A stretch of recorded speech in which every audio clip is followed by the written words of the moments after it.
Well, howdy, CSM. The semi Ed Sheeran beard continues to grow, and me and KK are kind of having a hair growing contest. He may have me beat, but I'm catching up. All right, just gotta be persistent. We miss you guys. We're continuing our series in following Jesus while in lockdown. There's news that the stay-at-home order will be lifted soon, which will be interesting. But we'll continue that series even if we are able to move around a little bit because following Jesus in lockdown, the real advantage of this is that it simplifies life by limiting our options, right? It's never been easier to embrace the disciplines of solitude, right? Getting some alone time, some reflection, and even silence, right?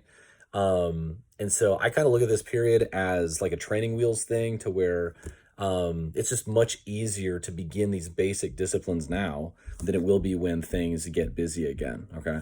And so, like I said, we're continuing the series. Remember the first night we talked about prayerfulness, which is something that was obvious about Jesus. He followed God the Father and God the Holy Spirit through prayer, right? The scripture talks about how before he was tempted in the desert, he was driven by the Holy Spirit into the wilderness, okay? He talked constantly about how he only does what he sees the Father doing, right? And so prayer being the communication with God, Jesus demonstrates that with his life consistently and even taught his students how to pray in the Lord's Prayer, which set us up very well for the next message in the series about following Jesus in lockdown, adopting his characteristics, maybe the most major one being faithfulness, right? And in the Lord's Prayer, you get a picture of his faithfulness when he prays, your will be done on earth as it is in heaven, right? Your kingdom come, your will be done on earth as it is in heaven. And so we talked about how because it was Easter that week, we see one of the most intense demonstrations of Jesus's faithfulness as he's in the Garden of Gethsemane before he's arrested, and he demonstrates his faithfulness in a maybe the biggest way by saying three times, "Not my will, but yours be done." Right? And now that's terrifying to us, right? Because the scariest thing is to surrender our potential. But what if I did get what I want, right? I got so many things that I would like to do that what if God didn't want me to, pursue a certain career or some sort of adventure or whatever? That that's really scary for us, right? But um there's a saying that I think is really helpful. We talk about this a lot, and that is that God is more enjoyable than all he has made. I want you to think about that being the case. If God is more enjoyable than all he has made, what it means if your dreams did come into conflict with his, the reason that you could be joyful about saying, "Not my will, but yours be done," even surrendering potential, is that he is more enjoyable than even the best possible situation. If we got everything we wanted, the source of our joy would be that being in God's presence is more fuller joy than us getting even our wildest dreams, right? And if that's true, that's a good thing. It's scary to think about, but use your imagination in the next few weeks of silence. That is a freer way to live, right? So that being said, we talked about prayerfulness, then faithfulness. Then last week we talked about humility, which we defined as dependence on God. There's so many different ways to define humility that hit very close to the center of the target.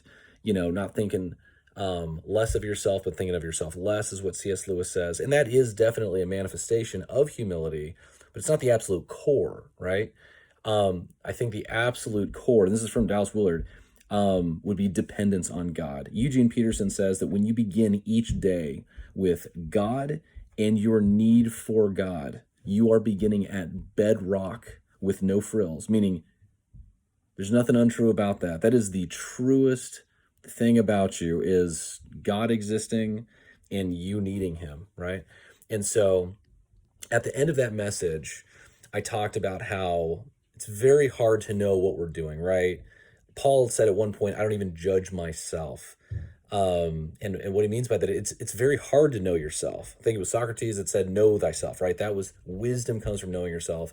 Paul would say it's actually not very easy, right, at all.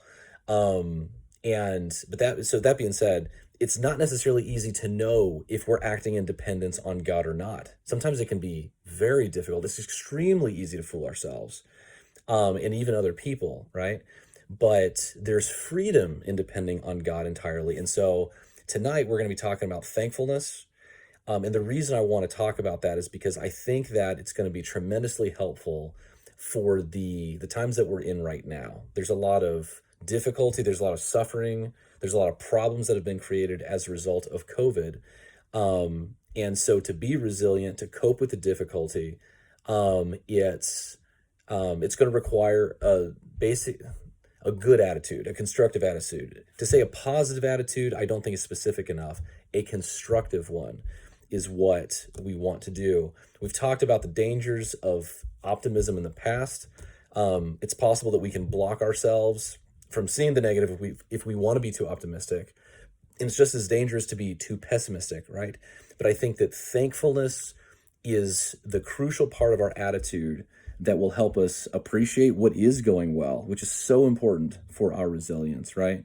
But I'm also going to say that I think gratitude or thankfulness is one of the most important practices we can have in developing humility, or that is dependence on God, okay? So, um, like I said, we normally have, when it comes to humility or pride, and it being difficult to know which one we're doing, I think that basically the way to look at it is we've got one of two aims at any given time. And 99% of the time, I think, we're either consciously or subconsciously doing things that help maintain or increase others' opinion of our goodness or value, okay? We're extremely social creatures. We find safety in our group. We want to look good. We want to feel loved by people. And so most of our effort comes from either increasing or maintaining others' positive thoughts about us, right? But last week we ended the message by saying there's a much freer way to live, and that is because God already loves us, because we don't get more of God, he gets more of us. And when he gets more of us, we get more joy in him. Then what we want to do is develop our opinion of him. And just know this, he's always going to be better than your opinion of him. He always will be. God always will be. But I think thankfulness is tremendously helpful in getting us there. Okay, so a few stories that I hope will help reinforce this idea that God is more enjoyable than all he has made. And if we can believe that right there, I think that we would have the freedom of doing everything with the aim of increasing our opinion of God through gratitude. Okay, so I've told this story before, but one of the absolute peak human moments of my life, I've only had human moments, but one of the peak moments of my life, the happiest moments of my life, more than plenty of others, was the day I got engaged to Kara. Okay, and I proposed at my grandparents' house. They went off to my parents' house, but my grandparents lived on a lake, and I thought it's nice scenery. It was a sentimental location because I stayed with them in college and had spent some time praying for a wife there, right? I had other proposal ideas involving jet skis, and everyone discouraged them, right? And so I decided it's gonna have to be more sentimental than fun, okay? Because the risks of losing the ring were lower on the porch rather than on the jet ski. I'll tell you about that later if you ask. But I proposed there, and it was a great moment. But then after that, after the excitement of being able to put the ring on her finger and us planning on getting married, Kara and I then go to my parents' house, which is about 45 minutes, half an hour away. And we're eating cake, and it's all good. It's a fun time. She's about to go get her nails done after this. I'm going to go call different people. It's a fun time. But one of the peak moments of my life is right before we leave, and my grandfather, who's probably about 87 at the time, okay, says, I think we should pray before we leave. And my grandma, grandpa, mom, dad, me and Kara stand in a circle and pray. And it was I don't even know how to describe it. Like the amount of different emotions there, there's just a ton that don't normally fit together. It was this sense of heaviness of the goodness of God. I mean, we were so happy, we were so joyful about this that it would have felt stupid to dance around. It didn't quite fit. I mean, it was joy so heavy that I mean, it was a very reverent thanking session, right? And I remember, listening to my dad praying, my grandpa speaking in tongues, my mom, praying. Kara's crying a little bit. She likes to cry. And I'm just totally silent listening to everybody. And then the only thing I could um, express that I felt like was reverent enough to make sense and fit the situation was to say to the Lord, you did this. I mean, you did this, utterly giving him credit. Because as we're praying, I'm thinking about how God rescued my grandfather at least twice when he was a young man in the 40s when World War II was going on and all kinds of different stuff was going on. And part of my gratitude was the whole family is here, my joy is shared. Part of it was thank you for keeping us all alive, right? There were so many things I just had to thank God for. Um, okay, so that being said, everybody's happy when they get engaged, but I can tell you that the happiest part of the happiest experience of my life was being able to thank God for it. Okay. Um, there's a story I read a long time ago about a lady who became an influential writer, and she was raised in the church, but when she got older, kind of walked away, drifted away from the faith, and met a guy, had a baby, and one night she wakes up as we're doing right now because Nora likes to sleep for 4 hours and then wakes up. But this lady wakes up, is holding her baby, feeding her in the middle of the night, where it's like that dead silence. If you ever wake up and go get a drink of water, go to the bathroom or something, you feel like you're the only person on the planet. And it's this eerie feeling of, to me, life just feels like a miracle, right? It's just like, this is crazy that I exist. I mean, it's the most solitude we ever experience. She's feeling that. And then this joy overcomes her as she looks at her baby. And she just feels this intense gratitude. And then right after that, she feels like this awful feeling of dread because she said, I don't know who to thank for this, right? She had kind of fallen out of relationship with the Lord, eventually comes back to the Lord. But in that moment, felt the pain of not knowing who to thank for the cause of her joy in the world, her miracle little baby, right? And so, number one, the happiest moments of your life get better. Your heart is guarded. God gets the credit when we're thankful to him for the greatest things. And then secondly, this other story shows, man, when we have these absolutely wonderful moments, it is a painful thing not to have someone you can realistically thank for it, right? God deserves that credit. And we want to think of we want to think of this stuff because we've been created to do this, right? To glorify God and enjoy him forever. Madison and I were talking last week about this. Like, what does it actually mean to enjoy God more than all he has made? And I think that one of, at least where I'll be hanging out for a little while, there could be some other ways, but I think one of the most closest to direct ways of really enjoying God is to thank him when we're in a situation that's also enjoyable, right? You've heard talks about not loving the gift more than the giver, right? Because that forms idolatry when we want what God gives more than we want God himself, okay? The way that we can really keep things in perspective, and remember, perspective is worth 80 IQ points, right? Perspective gives a heck of a lot more wisdom, is to experience the joy of the gift itself or whatever good situation we're in, or just doing a gratitude journal and thanking God for air conditioning and food and all this other stuff. It's a good practice. But then giving God the credit for it, how does that make us humble? Because it increases our awareness. It takes step by step, event by event, little thing by little thing, and then helping us realize that this isn't just an enjoyable experience. This is a social thing. This is a gift from God, right? And there is more joy from God's presence than just from the thing that God gives to us, okay? One final thing in this. I've been wrestling with this stuff for, over 10 years, right? You guys know a little bit of my story, but the reason I'm a student of Jesus is to learn to enjoy God more, right? To live a meaningful life, to really invest my heart, soul, mind, and strength in what matters the most. And so every little degree of discovery in this stuff is, I mean, the high of the week for me, right? So that being said, a few weeks ago, I realized something, and I'll tell you here.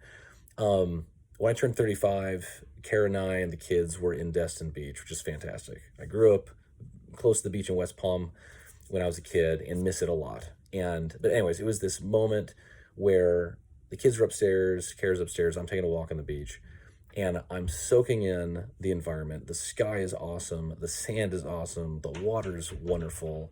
I'm reflecting 35. I'm at the Cross Loganville, dream place, love the Cross. And so celebrating this milestone age with my family in this perfect situation. And I'm just reflecting on how great life is, right? How happy I am about the work that I get to do and the people I know and all this. And what was weird is there was this flash, there's this feeling in my mind just for a second, a memory of years before I, knew Kara. I remember going on road trips with friends or being in different situations, being on boats or something fun. And even in that joy, having this feeling of, I wish I had someone to share this with, right? Like, as in, I'm gonna, meet a girl someday, have a family and all that. And I wish I had someone to share this with. I had a hint of that, even though I was in this amazingly good situation at the beach with the family, turning 35, knowing that I got great stuff going on back at home with the Cross. And that same feeling happened. That same feeling of incompleteness, of, I wish I had someone to share this with. And I thought, but I do. It's Kara and the kids. I wish I had someone to share them with. And it hit me that Jesus is the one you're meant to share this with, right?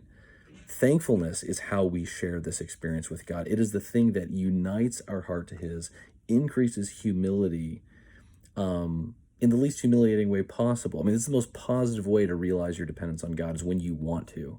When you want to, out of thankfulness, out of affection because of His kindness to us.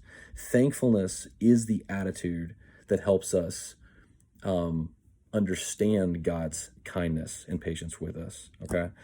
So I hope you will this week just begin to take an extra few seconds when you have a good experience, right? And begin to thank God for it. Understand that this is, I think, storing treasure in heaven, is when we do have good experiences in life and give God the credit, right? It does, as Dallas Willard would say, it's not treasure in heaven as much as treasure rings, right? Your treasure's already there. God's the treasure. What's missing is our ability to treasure Him, and gratitude is the way that we do that. So I hope this week you'll notice the good stuff going on, develop the habit while things are still fairly simple, and when things aren't super busy and distracting, to begin to really not just give God the credit, but to really thank Him and let the thanking of God be the best part of that experience. All right. We love you guys. Be good. Wear your seatbelt. Wear that hand sanitizer. Okay. And wear that hand sanitizer. Use it. I don't know. All right. Be good. Have fun.